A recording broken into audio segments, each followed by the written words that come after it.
Welcome to the Believe and Achieve podcast with Lyndon Longhorne and Jay Manners. You will learn many hints and tips throughout this program.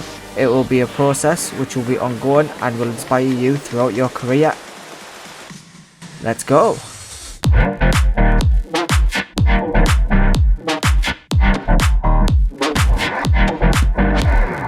Welcome to the Believe and Achieve podcast with your hosts, Jay Manners and Lyndon Longhorne. Say hello, Lyndon. Afternoon. No, yeah, morning. Well, whatever. Welcome. Wherever you're at, whatever time you're listening to, welcome to our 7th episode of the podcast. Bloody hell. God, it's flown by. Week number 7. We said this last week with number 6, and now it's all. Yeah, I know. Number 7's already here. God, where's them the 7 gone? Like, I know. It's absolutely crazy to think, like, we only started back in, May? And now we're at the, episode 7. Like, yeah, and it's pretty much July on the doorstep now. I know. So, well.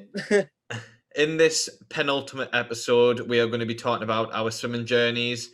So yeah, we decided to do this episode because I know we've sort of included everything from the previous episodes of different parts of our swimming journeys, and I feel like now we can just build a full-on podcast of all our swimming journey from the start to the very end. Like I said, we've mentioned bits and bobs here and there in previous episodes, but this episode will be dedicated of both our swimming journeys. So, Lyndon, how did you get involved with swimming, I suppose? When did it all start?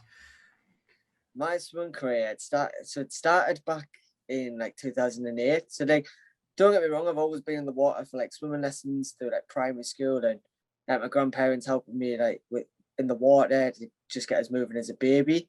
And it wasn't until 2008 where obviously the Beijing Olympics inspired me to get in the pool and become a competitive swimmer. I set my all-time target of becoming a Paralympic swimmer, and that's what I wanted to do. So obviously it wasn't as easy as what everyone thinks it is to get yourself involved. So it's finding a club, it's about going for trials and getting yourself used to a couple of sessions, and you don't realize the work that's involved. So yeah, as soon as I started getting into it and going for a trial, it's why not? Let's give it a go and see what can happen. And obviously I did set my targets back in 2008, 2009, going towards London. So it was an unrealistic target for 4 years worth of work, but I was why not? Why not give it a go and try and push to see where we can get to? Now, obviously, young age, you're not really sure what to expect, and you've just got to take it with a pinch of salt, to be honest with you. So, but yeah, that's how I first got involved. But if it wasn't for my physio, I wouldn't be involved with swimming, because I wouldn't have known where to turn to be fair. But I suppose with the right research and stuff like that, then you would have found somewhere, to be honest with you. Definitely. What do you mean by your physio? How's your physio helped?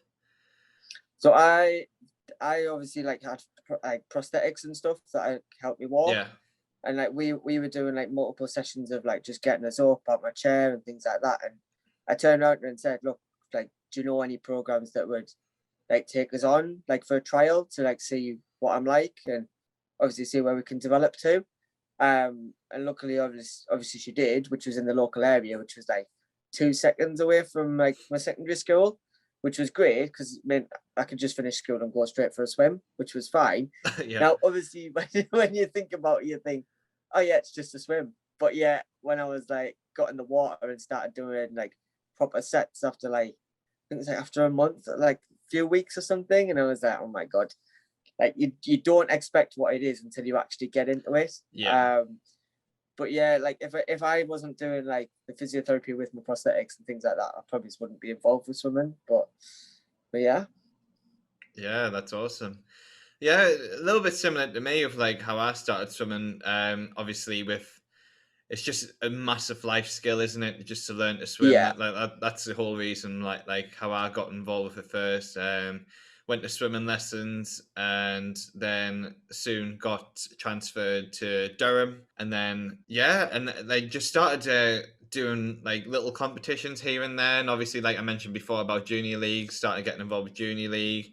and then went towards like more club championships and stuff like that, and getting exposed to that type of racing. And then that's when I like started to think, oh right, like this is something like I could do and stuff. And that I really enjoyed doing. And then one thing led to another. Obviously, you go up the ranks, going from counties and then to Yeah. regionals. And I remember like going through like the county stages, and then it was like a one because it was at Middlesbrough, for a Good old period. Middlesbrough pool. Yeah, Middlesbrough, the fastest pool in the. I think it's the Woo! fastest pool in the country. To be honest with Yeah. you, honestly, it's so good. Like our first NDs was at Middlesbrough. I remember qualifying for 5 events. I don't know on the top of my head what all them 5 events were. I think Say, what age would you have been then? 9. So I can't remember what I was. Well, I can remember being a young age, but like, if you remember what events you entered for. I remember definitely one of them was 100 IM. That's all I can remember. Was it not 400? Oh no, not quite yet. Not quite yet. It was definitely 100. And then the year after, when I qualified for NDs, I made my first ND final. And I don't know if you remember. Can you remember when they were doing them purple hats saying finalist on? Can you remember that? Nah. Well, like if you ever made like a county final, you were given a purple hat, and it was like obviously my first year making ND final, and that was the year they stopped giving out them hats. I was devastated. I really wanted one of them swimming hats. They were so cool. You know what? If you see anyone now and they've got one of them purple hats, just go, I'll swap you my swimming club hat for one or something like that. 100%, yeah.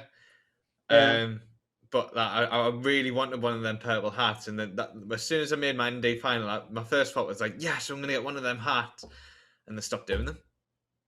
I was fuming. You know what? It's not worse. Like when you go to a competition, I know this is what I've found them. Like when you see something you really want, like whether it's like in an online shop or something like that, and you find out there's a shop at the competition, you think, oh my God, I might be able to get it. Yeah. And you're like, oh, I actually can't. Like, how devastating. And you feel like it's the end of the world, and you're like, oh, well, that's a bit of a deflation then, isn't it? Yeah. But yeah, and then like obviously with making that ND final, I qualified for my first regionals.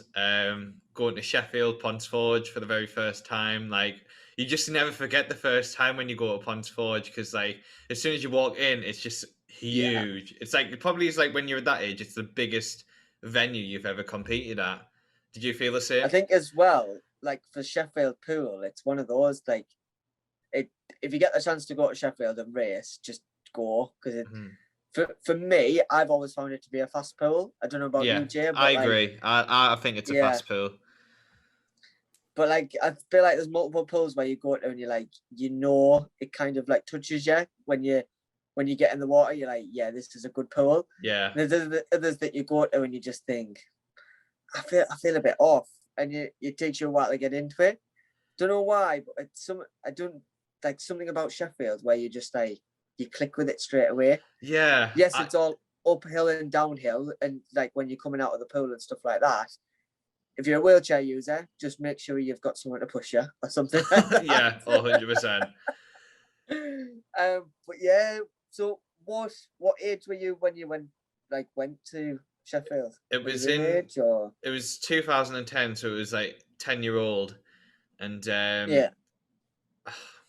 what did I qualify for? I think I qualified for the 100 breast because that was the first ND final I made. It was for the 100 breast. Yeah. But like I can just like it sticks. It's like photographic memory. I can just remember and visualize the first time I ever went to Sheffield, and like we went through like the cafe. Like you go through the cafe on the top, and then you can see like the whole pool and the diving pit at the other end of the pool, and you just think like, wow, like it's a different, like that age you made the Olympics type of feel, isn't it? Like it's just like because it's such a massive step up of what you've what venue you've competed at before, and like and obviously with like because there's not many pools up here that have like a 3-meter depth as well. Like with Sheffield, it has like a movable floor for 2 meters, and then it like in the middle of the pool. It's 3 meters, so it's like the deepest one like I've ever been to as well. So it was just amazing, and like the pool was just like crystal blue and everything. Like it was Yeah. just amazing. So what motivated you to go for swimming? Like, what was your motivation to go, right, that's what I want to do? Like, this is the sport that I want to get into. I don't know. It's a bit of a tricky one, to be honest. I probably wouldn't if I like. I'll probably say what motivated me more was when I got to the age of 13, 14. Like Okay. I feel like from like 9 till 13, I just treated it as more of like a fun Yeah. sport and like didn't really take it too seriously until I started to get like once I surpassed like once I hit like regionals and stuff. That's when I So probably kind of like a hobby. yeah, like I tried it as a hobby like about from 9 to 12, and then like the hobby turned into something like, oh, I really enjoy this, and like I'm more of a workhorse than I was a racer. So like I trained really really hard, and but like the results from what I was doing in training weren't transferring to a race. Yeah. So like I think it's because it's the same with school when you get like exams or assessments and stuff like that. Like you just sort of like freeze when that comes to it. That was the same situation with me to racing. So that's why I probably didn't take it this too seriously, because I enjoyed the training. I worked really really hard in the training, but it was the racing that was my downfall. And I think it was Right. getting exposed to Sheffield, Ponceforge, and all these different venues and trying different events. That's when like the motivation started to like be like, right, I want to make nationals now. Yeah. What about you? What age was your motivation? I know you mentioned about like from the very start about wanting to go to the Paralympics and stuff, but Yeah. like I feel like for me, I've always been involved with like various sports. Like I've done wheelchair basketball, I've done athletics, I've done gymnastics. Like whenever I've been in like secondary school and there's been a competition come up or there's been like a disability event, I'll go to it and just attend. Like even like table tennis, like stuff like that. I've always done it. But I don't know, there's something about swimming where I just fell in love, and I don't know if it's because like my grandparents have done it, and obviously like I've been involved with the water right from a young age. I don't know, it's weird when you get into a sport and you kind of feel the love for it, you know straight away. yeah, And I agree. That's why I think obviously when I watched 2008 when the Beijing Olympics came round, and then obviously Michael Phelps saying, "Oh, I'm gonna go and get 8 world records and I'm gonna go and get eight gold medals," you just think, "Shut up! Like, Yeah. is that even possible?" Mm. And I remember watching it, and I was like, "Okay, he's got one, fair enough, hats off." And then when we got around to like the 4th and the 5th, and I was like, "Oh my god, like, is this actually going to happen?" And then that kind of motivated me. And I know obviously I set my sights on London, and yes, I missed out, which is fair enough. But like 4 years worth of training is quite hard to like go and make a major games with not going to like Europeans, Worlds, anything like that, and you just want to jump straight into it. You think, yeah, I'm going to rock up and just do it, and it doesn't work like that. No, You've got to get your body into that routine of doing it. I'll never forget my first morning session when I got up. It was like 4 o'clock or something, and I was just like, "What on earth am I doing with my life? Like, why am I even doing this?" I was a complete opposite. I was like, because I remember my first morning training session, and like I was just so excited to do it because like it was something that I've never done before, and like it's what you touched upon there as well. Like obviously, like I tried different sports when I was younger as well. Not very good. Like obviously, I tried football. Absolutely hated it. It's not good at it whatsoever. And then I think no offense to footballers that are listening. No, I'm not good at it. Like I just can't. I just can't play it. But like I have fun playing it. But I just not very, very skilled. But I think with swimming, it's the difference. I just like when you're good at it and you know you enjoy it. Like if you're good at it and you enjoy it, then fair enough. If you just enjoy it for like a bit of fun or like social kick around, like that's different compared to like I want to go and step on the big stage for Yeah. a club or something like that. So Yeah, and I think that's what's drawn my love for swimming as well, is that because I got a hold of it quite quickly. No one from my family have been swimmers. Like really, no history of swimming in my Mm. family at all. And like so I'm like the new the generation, new gen. the new gen, yeah. And it just sort of clicked for me, and then I obviously I said I've enjoyed it and love it, and it's a sport that I can see myself doing, and I think that's what makes a difference as well. I think it's absolutely key for like 12, 13, 14 year olds to try all these different sports and not just stick to one. Yeah, But I think since we're swimming, for me, I was really good at it and I was just shit in other sports. So yeah. it's like there's no other choice. But like I think the main thing is that I was really, really enjoying it. What age? So obviously, I know you've been through swimming like right from like the ages of like 9 and 10 and stuff like that. What's been the biggest competition that you've been to? Oh, right. I kind of want to say two. Am I allowed to say two? Yeah, that's fine. Say one or two. Which So Berlin 2014 was my first ever international competition. But okay, it's not like representing your country. It was like going as a club, and it was like it's Berlin ISM, yeah, which is Berlin International Swim Meet. So it was my first exposure of racing in a different country.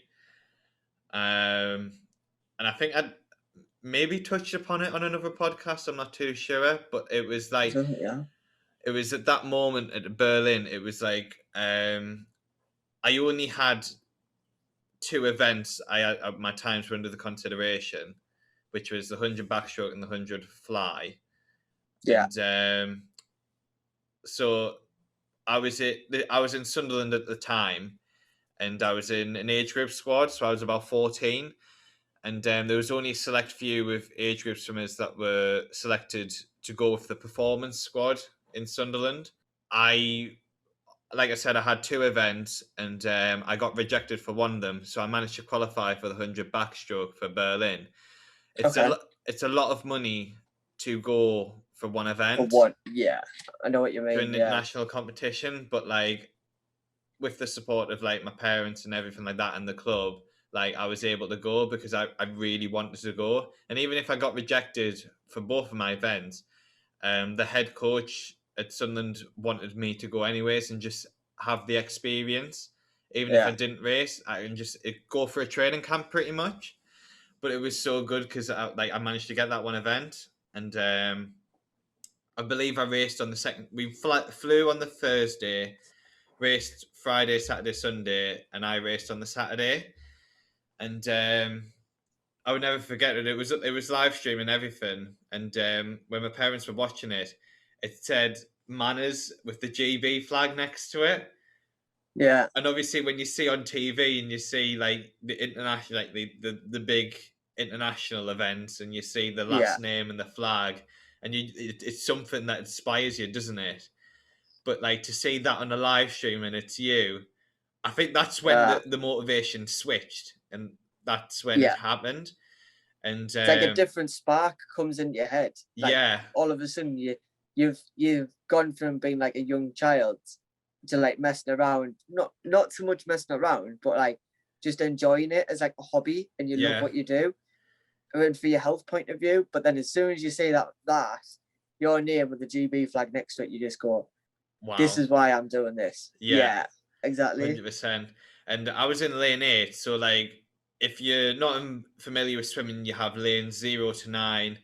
Like the middle lanes is your fastest, and then it like sort of like goes in like a triangle. Would you say like Yeah. it's meant to look like a It's triangle like a formation? spearhead. Yeah, spearhead. That's it. Yeah. So I was in lane 8, so I was one of the slowest in this heat, and I managed to win the race by 2 seconds, and I took 7 seconds off 100. Wow. So like for my first exposure at international competition and to perform so well like I did, Yeah. it was just such an amazing feeling. I slapped the water and everything like that. And even though it was just a heat and I didn't qualify for a final or anything like that, but like, it was just like that feeling, you know what I mean? And like handling a new environment and still being able to perform like I did, like that just changed everything. And at the end of the competition, there was like swim of the meet we done as a club, and everyone voted my swim to be swim of the meet, even Of though course. even though there was other athletes like from the performance squad that went and Yeah. won medals at an international competition and everything. It was like them who I looked up to voted for my swim to be the swim of the meet. And I remember getting a Florida Gators hat and everything, and the kickboard. Oh wow. It was just amazing, and I feel like that was the meet that changed my perspective of swimming, and what really drove me to stick in at this. Yeah. What about you? What was that For like? me, Breakout meet. I feel obviously like para swimming, it's quite difficult, and like obviously when you get put into a category, you're like, this is what you're in. And for anyone that doesn't know, like it's S1 to S14. So S1's been like the most severe, so you can like you've got limited movement. To S14 being like learning difficulties and stuff like that, and like blindness, things that can have the different categories. So for me, being a 5, I was kind of like in that bracket of like, right, this is what you can do. Like you can do certain events, you can't do every event that's say like yourself does. So like, if for example you did it 800, we couldn't do that because it would probably take us half the day to do that. To be honest with you, I'm not gonna lie. But well, it would take me probably half a day, but hey ho. But for me, I feel like when it got around to 2012 and obviously going for trials, and obviously I think I mentioned it in the last podcast as well about obviously like there's some like my competitions that I've been to. For me, doing trials in 2012, like I was in good shape back then, and I knew I was. And yes, I was just trying to build up. Now, obviously, I wasn't muscular. I didn't have the weight what I needed or anything to be able to power us through the water. I needed to be stronger. And obviously, doing that one race was kind of like the change for me and where I knew what I wanted to do. And this was the actual atmosphere that like spurred me on a bit. And everyone always says like the atmosphere does help it, and it is true. Like it does help you get behind the block and just makes the hairs on the back of your neck stand up. And from that year in 2012, then I went to Dubai for a training camp for 2 weeks. Oh, it was nice to, it was nice just to go out and experience that.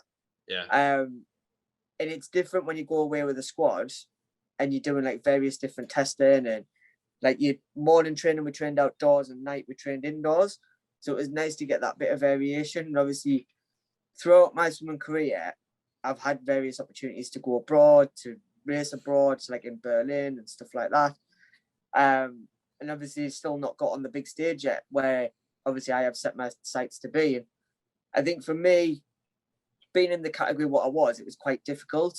And I knew it was a bit like a really strong challenge for me to actually make the team. Then obviously I took a break in 2016, which was the best decision that I've done. And then obviously leading up to when I've come back, so I had a 2-year break, come back into it, obviously have a little girl as well.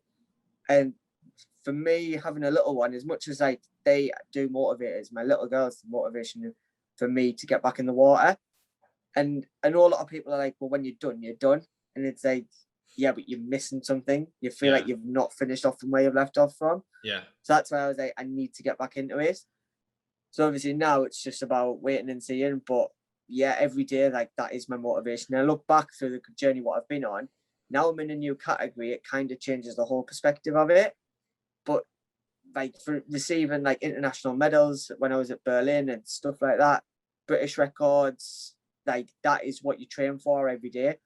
Yeah. As much as I would love to set my sights on getting a world or European record, like because that's what I'd like to now do with obviously being in a new category. It's now just a case of wait and see what happens for the rest of this year, to be honest with you. So definitely, I feel like your switch is when you came back to the sport. And obviously, like you mentioned about having a little girl, and I don't know what it must feel like, but like from hearing from you, like the motivation is just superior and second to none. Yeah. And obviously, like you said, like you've done everything that you can, and it's just a waiting game now, and Yeah.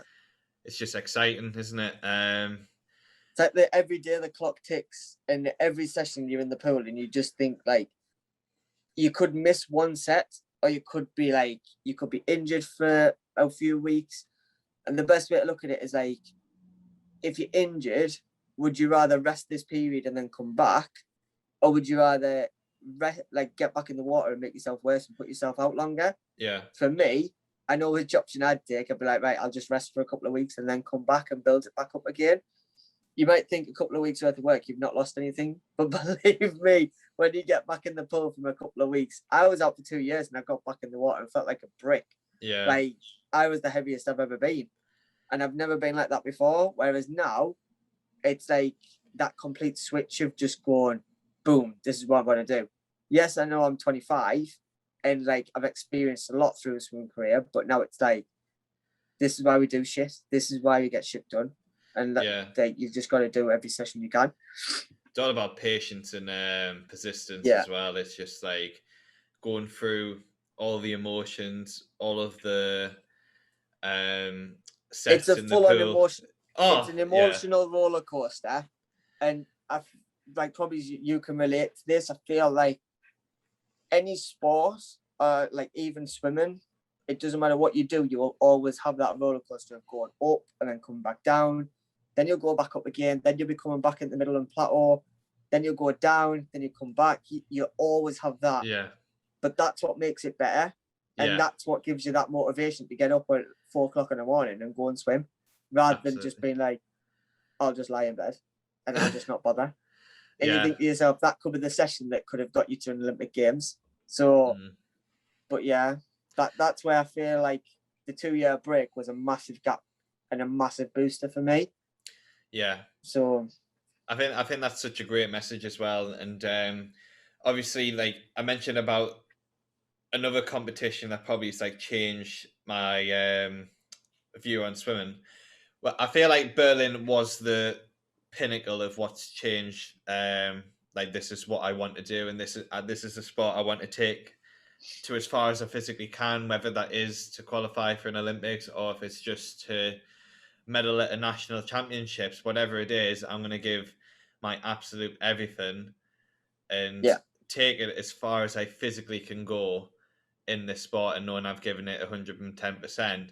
And like that's when it started in 2018 when I first made my first nationals at the age of 18. This is what I mentioned, like when we were doing the trailer and stuff, how my swimming journey is quite unique so far.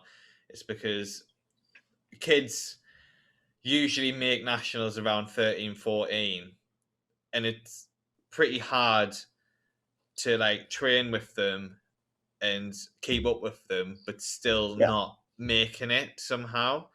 And when I finally made it at the age of 18, it just shows like how much I love the sport and how much I was willing to sacrifice so much for it to get where I wanted to be. Yeah. And like qualifying for nationals in 2 events, like that was the start of like, I've finally done it. Like this is like, I've wanted to do this throughout my whole swimming career. Yeah. Went to nationals and qualified for the final in the 400 IM. Yes, this is where the distancey IM. This is where the distance comes. Yeah, well, the distance started probably when I was 12, and I remember going on a training camp in Durham and asking the coach at the time, like, when are we going to do a 400 IM set? I don't know what made me want to do 400 IM so badly, but here we are today, still doing them. But yeah, qualified for 400 IM final, and I was going in lane 1, so like coming 7th or 8th, like I was on paper for. Then ended up going away with a silver medal at my first nationals. Like it was just so, like it was just like an emotional race. I don't remember any of it, but like it was just like I've stayed in this sport for so long, even though I could have quit so many times for not reaching nationals at a young age. But like it's not about that, and I hope like people who listen to this like do stay patient with it and don't rush into it, or like constantly think like I should be making this, I should be doing that, what, like at what level you are. It's every journey's different and every progress is different, and mine's just been a gradual progress all the way through. And I wouldn't change it for the world, because I think at the top and bottom of it as well is my parents. Like they never forced me to do anything with regards to swimming. They just left me be. Obviously, they took me to training like when I was younger and everything like that, but they didn't get involved with my swimming as much. Yeah. Obviously, like they really, really care, and like they would come to competitions and watch and like hope for the best, but they never got involved with it. It was more like it's what I want to do, so this is what I want to do. You know what I mean? Yeah. Yeah. Yeah. And I think that's probably why I'm still in the sport to this day, because because you do come across like very like strict or pushy parents, and it makes. I strongly agree, like with that, and I think that's the case of like you've just got to be patient and not force it upon someone. Yeah. So yeah, I think like that's one of the key things that I'm still in this sport today, and like I'm still enjoying it, and yeah, just don't see myself leaving anytime soon, to be honest. Yeah. Because I don't think I've reached my full potential at all yet, and I feel like, well, I probably speak for the both of us. I feel like our journey's just starting now. Yeah. At the age we are. I feel like as well, like, yes, I've been in that moment of starting from a young age and I've had a break and then come back. But I feel like you have to be patient. You can't force anything upon anyone. And if you do, they're just going to, like, I've seen it loads where loads of people are like, I can't be bothered. Like, why am I here type of thing. And you kind of just got to go with the flow and not be like, right, you're going swimming, and say, well, no, I don't want to. It's like, no, you are. It's like, well, why are you forcing them to do something if they don't want to go? If for example, they want to come back and they want to do it, let them come back. But you've always got to like make it flow in the right direction. Otherwise, you can kind of see the spiral effect where like all of a sudden they might be following the friends into like football or something else, which is great because it means they're still getting involved with the sport. Yes, swimming is so demanding and it requires a lot of sacrifice. And I think that's where a lot of people don't understand that you have to give up a lot. And it's like any sport, unless you make the right sacrifices, then you will go for like absolutely an enormous way with your journey. And it's one of those, if you look back on your career, like especially swimming, your swimming career could be this long. If you've got that long gap, what's the rest of your life going to have? Yeah. So like if you do it that way, that's the best way to look at it. You can either do it that way and have the right people around you, or you can do it the wrong way and just be like, oh well, I'm just gonna turn up and this is what I want to do. Yeah. And then that's the easiest way to go about it. And you might have the right people supporting you to get you in the right direction. And you just quite turn around to yourself and say, do you know what? I am going to push myself. I am going to go to Commonwealth Games. I'm going to go to Europeans and Olympic Games. And you know you've got the friends behind you that's willing to push you that far. So it's all about surrounding yourself with the right like-minded people. I think that's what makes swimming so great, and like why it's such a good community, because like everyone is just so nice and everyone wants the best for you as well. I know like the club that we're at now, it is like that, and like we all want the best for each other, and we motivate each other every single day, and like all of our goals are similar, but well, goals are different, but we all want to achieve the same thing, and that is to 100%. be the best of what we can physically and possibly be. Yeah. So yeah, I think like our swimming journey so far, like we've experienced a lot, but I feel like there is a lot more to come for us both, I think. I feel like as well, like yes, there's a lot going on in the swimming career, and like you could go on for hours and speak about it, but you kind of want to cover like the highlight points. Yeah. Because I feel like if you cover everything, I mean, fair enough, if people want to hear the full journey, then quite happily speak about the full journey, but we might have to split it into two podcasts. Might be 5. Than like, yeah, because like for me, like I'm kind of on chapter 2. Like chapter 1 was like the fun part. Yes, it was still serious, but it's not like chapter 2 is. And yes, there's been a lot of challenges along the way, but I feel like we could go on for hours and hours and hours and speak about it.